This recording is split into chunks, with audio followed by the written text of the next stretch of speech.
बहुत इंपॉर्टेंट चीज बोल रहा हूँ मैं। तो मैं अपने टेबल पे सब कुछ बिछा लेता था, मतलब सारी चीजें होती थी मेरे पास। फिर मेरे भैया ने एक दिन देखा, उन्होंने बोला यार पंकज ऐसे पढ़ते हो क्या?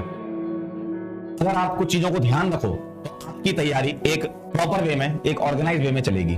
तैयारी करना, रैंडमली पढ़ना कभी भी सॉल्यूशन नहीं होता है किसी भी चीज का। कोई भी चीज आप रैंडमली करते हो ना, तो कुछ समय तक तो आपके पास वो चीज रहती है, लेकिन फिर वो आपसे दूर भी चली जाती है। तो चीजों को वेल ऑर्गेनाइज वे में आपको पढ़ना है। अपनी तरफ से एनालिसिस करो कि इस चैप्टर में ये वाली चीज ज्यादा इंपॉर्टेंट आपके नजर में कौन सी है। बड़े हो गए, छोटे थोड़ी हो, तो इतना तो समझ में आ जाएगा कि यार इस चैप्टर से इस टाइप के सवाल आते हैं। तो कम से कम मेंटली आप प्रिपेयर रहोगे कि अच्छा ये वाले। अब जैसे मान लीजिए, बहुत इंपॉर्टेंट चीज बोल रहा हूं मैं, आपको अपने पेपर के बारे में जानना है कि क्या सिलेबस है। भाई सिलेबस तो आप नेट पे डालोगे मिल ही जाएगा ना, क्या सिलेबस है, क्या क्या टाइप की रिएक्शंस इसमें उन्होंने लिखी है एग्जामिनर ने। कभी भी एग्जामिनर ना सिलेबस से बाहर की चीज नहीं देगा, सिलेबस की ही चीजें देगा। तो आपको अपने सिलेबस के बारे में भी जानना है। 5 साल का ट्रेंड कैसा रहा है वो आप खुद से भी एनालिसिस कर सकते हैं। ये भी पढ़ाई का एक पार्ट होता है। भाई जिस एग्जाम की तुम तैयारी करने जा रहे हो, भाई जिस दुश्मन से तुम्हें लड़ना है उसके बारे में तुम्हें पहले से पता होगा, तो जीत तुम्हारी निश्चित है। ऑर्गेनाइज स्टडी टेबल आपकी होनी चाहिए।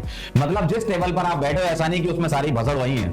मतलब वहां पर तुमने मतलब अपने कपड़े भी रख रखे हैं, वहां पर तुमने बुक्स भी रख रखी है, वहां पर तुमने कुछ भी रख रखा है, टीवी का रिमोट भी रखा हुआ है, वहीं पे तुमने सारी चीजें रख रखी हैं। ऐसा नहीं।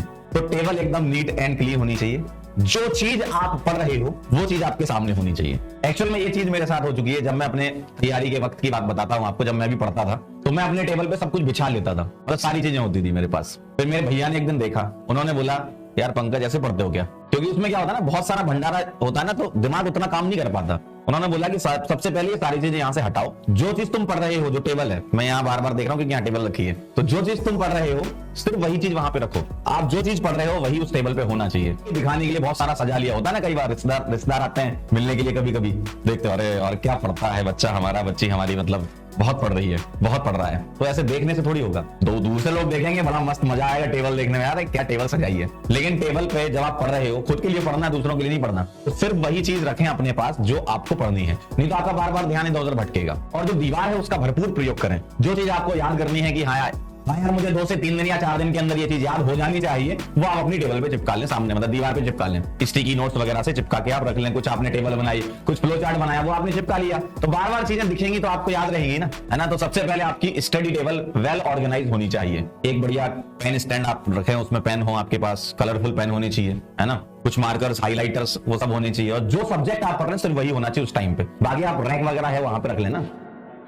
सर्दियों में पीजी से उतरो, थोड़ी दूर पे भुट्टे वाला होता था, भुट्टे वाले के पास जाओ, बढ़िया एक भुट्टा खरीदो, 50 10 20 रुपए का आ भी जाता है। जाओ आराम से भुट्टा खाते हुए